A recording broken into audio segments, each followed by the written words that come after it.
February 16th, the 19-1 with 13 knockouts slick boxer puncher Teofimo Lopez would take on a worthy opponent at 17-1 with 8 knockouts Jamaine Ortiz. Facing the likes of Vasily Lomachenko, Jamel Herring, Joseph Adorno, and Nahir Albright, it's fair to say Ortiz is well deserving of a title shot. Like most fighters, Ortiz has habits in the ring. Going up against elite competition, these habits can be used against you and taken advantage of. Ortiz has habits of lunging over his feet, repeating the same combinations, running the Shushan drill too often and too long. Here he runs a 7-punch Shushan drill followed by a 1-2. Pay attention to how he lunges forward and how long he has his hands down.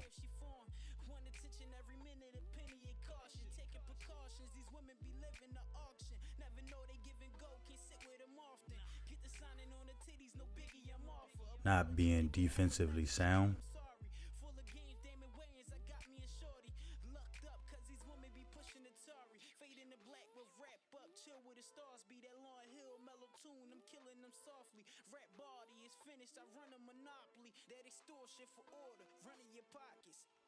In the second round, Adorno made an adjustment to Ortiz's lunging and check hooked him.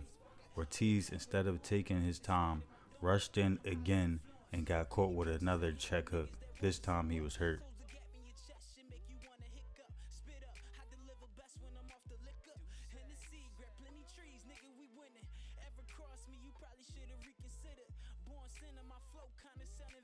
Being overzealous caused him to walk right into this check hook right here.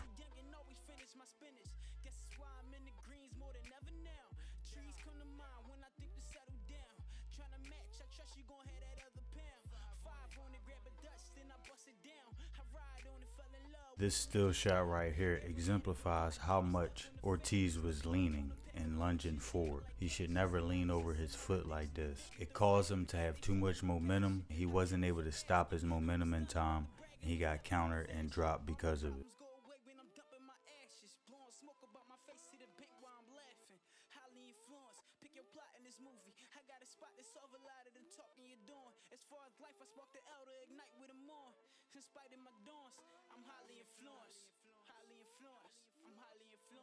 Now let's talk about range for a second. Now Ortiz is looking to get from mid to close range. It's my opinion that he's better and more effective at close range than at mid-range. At mid-range, in the 50-50 distance, he normally comes out about 50-50. So going up against Teofimo Lopez, who is explosive and can punch, I don't know if he wins a fight in mid-range if he chooses to fight there most of the night.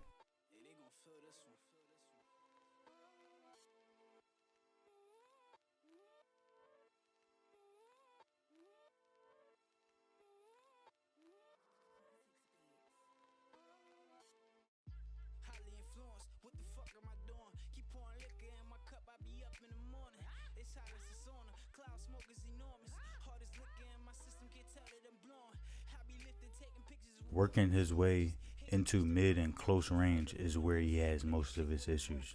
He tries to lunge in and force his way in and not be defensively sound on his way in a lot. You see here, he'll get caught with the same punch on his way in. The second time he got hurt pretty bad. His head went through the ropes and he got to stand an 8 count. Once he is on the inside, he can use pins and frames and his overall strength to set his shots up. He does this pretty effectively.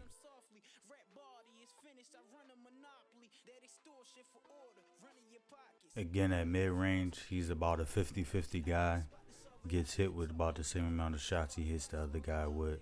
Slips a good amount, but the other guy normally slips a good amount of shots of his as well. In a fight with Teo, I don't think he wins the majority of these exchanges.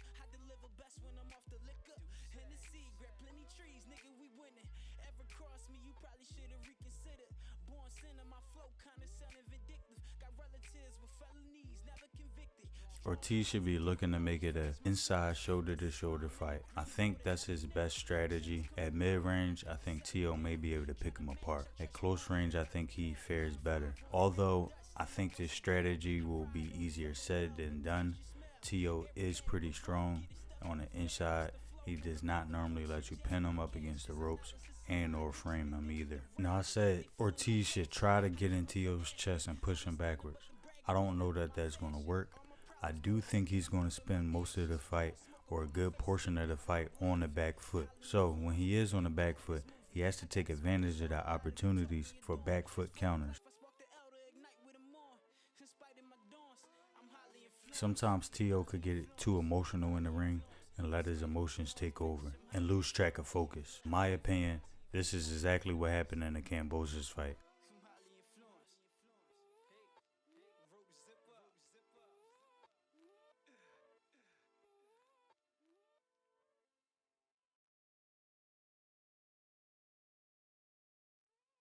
Look at his face.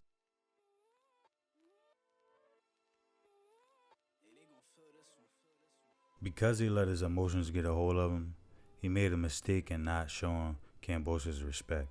He tried to walk straight through Kambosos' front door with his hands down, and he paid for it dearly. Even when not walking straight in with his hands down, sometimes Teo still makes mistakes on his way in. He forgets to mix it up when working his way on the inside. Sometimes he'll use the same move or the same combination to work his way inside and get himself timed.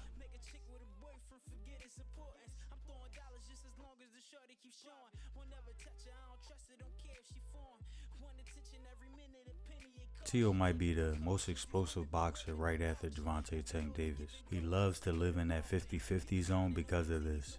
He can explode in and he can explode out at the drop of a dime. This is both good for him and both bad for him. He uses it to his advantage, but sometimes it gets him in trouble, but he's always willing to live in that zone. Skill for skill, at 140 pounds, he might be the best at that 50-50 range.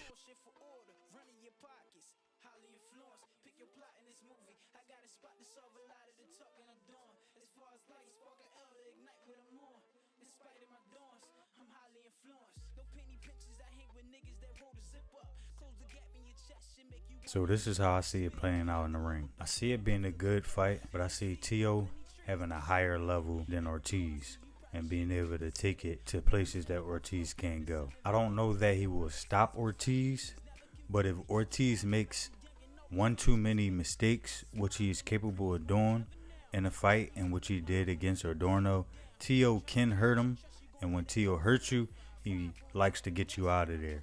So I could see a possibility of him getting him out of there, but I honestly think it goes the distance. Boxing is about you fight everybody. If you claim you the best, you gotta fight the best. You know what I'm saying? You don't duck and you don't pick and you don't choose. Hey, you get your butt kicked, you get your butt kicked. I'm the best ever. I'm the most brutal and vicious and most ruthless champion there's ever been. There's no one can stop me. Lynx is a conqueror. No, I'm Alexander. He's no Alexander. I'm the best ever. There's never been anybody ruthless. I'm Sonny Liston. I'm Jack Dempsey. There's no one like me. I'm from Nairclaw. There's no one that can match me.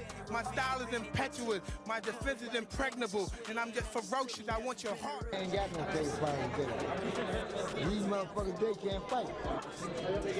And that's the truth.